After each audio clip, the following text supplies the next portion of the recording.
My name is Layla Hoffen. I'm a sophomore environmental studies major here at Southwestern, and I love bugs. I got into beekeeping when my mom started beekeeping. I was about 14, and she kind of grew me up around bees, and I just had a love for them. But then I came to SU, and like any incoming first year, I looked around and thought, the school really needs a beekeeper. So I started finding bees in different buildings on campus. Bees really love tiny holes, and they love the limestone on our campus. So there were a lot of beehives that had started living in like the Kyle White Center, the Robb, different places on campus. Typically, people don't like bees living in their walls because they're sticky and they're pretty stinky. So what you should do is call a beekeeper out to come and remove them. There's different removal methods that you can do.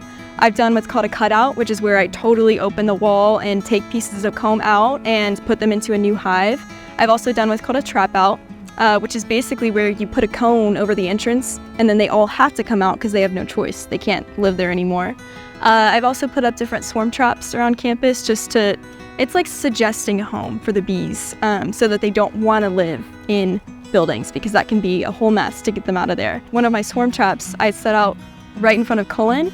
I think President Trombley kind of caught wind of what I was doing, and she asked to schedule a meeting with me.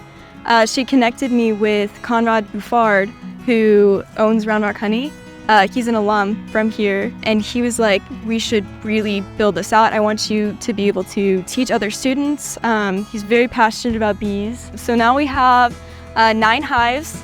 All of them have been rescued or donated to us. All of them are local. They were actually already here, believe it or not. And then some of them were donated by Round Rock Honey. Mr. Bouffard donated all of our suits and our equipment. So whenever we go into the hives, I always say that we're looking for 4 main things. This is kind of our bite-sized beekeeping. We're looking for food, brood, space, and pests. We gotta make sure they have enough food so that they don't become a nuisance to people or they start foraging on weird things like trash. If they don't have enough food, then we can feed them synthetic nectar, which is just sugar and water. We also look for brood. A lot of people think that you have to find the queen every single time that you go into the beehive, which is not true. You just really need to find evidence of the queen. So you need to look for eggs because that means that she's been there within the last 3 days and that she's healthy. We're also looking for space, because if bees don't have enough space, it's their natural reproductive cycle every spring to do what's called swarming. And that's how bees end up in buildings. So we want to manage their space to where they don't end up in buildings or places where people don't want bees. And then pests. Bees have a lot of predators, diseases, and just other bugs, just bugs on bugs. I also think that beekeeping is super beneficial to humans. It's one of my favorite things in the world to do. I kind of get into a meditative state when I'm keeping bees. It's very calming and relaxing to me. It's so nuanced, there's so much to know, and there's a huge beekeeping community, especially in the Austin, Georgetown area, and you really need a good mentorship program to be able to thrive as a beekeeper, which is what I really wanted to foster here at SU, making a student-run beekeeping organization. So my beekeeping student organization is called BEECO. It stands for Beekeeping Education and Engagement Community.